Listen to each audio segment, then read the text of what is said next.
হ্যাঁ বলো। কি আর কেটে দিলে কেন? কাটিনি, কেটে গেছে, বলো। কি করছো? হ্যালো। কি করছো? এই তো বসে আছি। খাওয়া দাওয়া হয়ে গেছে? হ্যাঁ। তোমার দাদার সাথে কথা বললে? কার সঙ্গে? আমার দাদার সঙ্গে। তোমার দাদার সঙ্গে কি বলবো বলো? তুমি তো ফর্মটা ফিল আপ করবে বললে, তাই জন্য বললাম।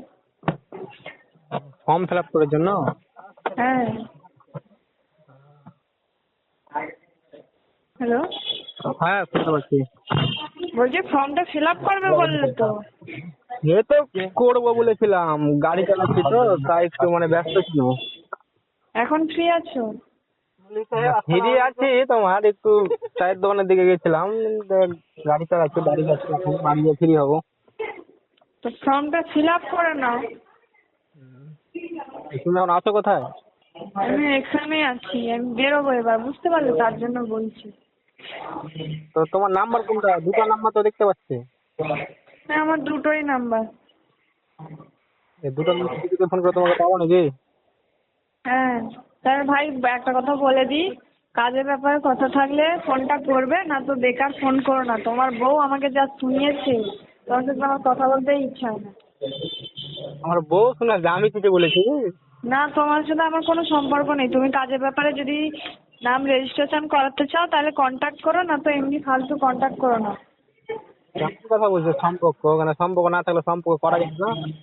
কি বলছো? কি সম্পর্ক না, সম্পর্ক করা যাবে না? কিসের সম্পর্ক করবো তোমার সাথে আমি?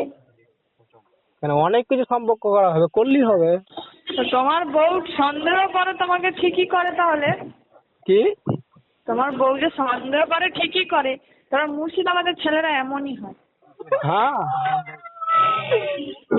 এত বড় অপমান করলে? তোমার অপমান করলাম মানে? তুমি দেখলে তোমার বউ এত কিছু শোনালো, আমিও বললাম যে আমার বিয়ে হয়ে গেছে, ঠিক আছে। তাও তুমি কাজের ব্যাপারে জানার জন্য নাম্বারটা দিলে, আবার এখন ফোন করে বলছো অন্য সম্পর্ক করবে। আমি কি খারাপ সম্পর্ক বলেছি তোমাকে প্রথমেই? খারাপ হোক আর বন্ধু হোক। হ্যাঁ ওটাই বন্ধু। কেন বন্ধু তুমি তো যাবে না ম্যারেড, মানুষকে? তাই না? তো ম্যারেজ বন্ধু তো বন্ধু করছি, নাহলে তো গার্লফ্রেন্ড করতাম। তোমার বউ তোমাকে দিয়েছে ঠিক করেছে।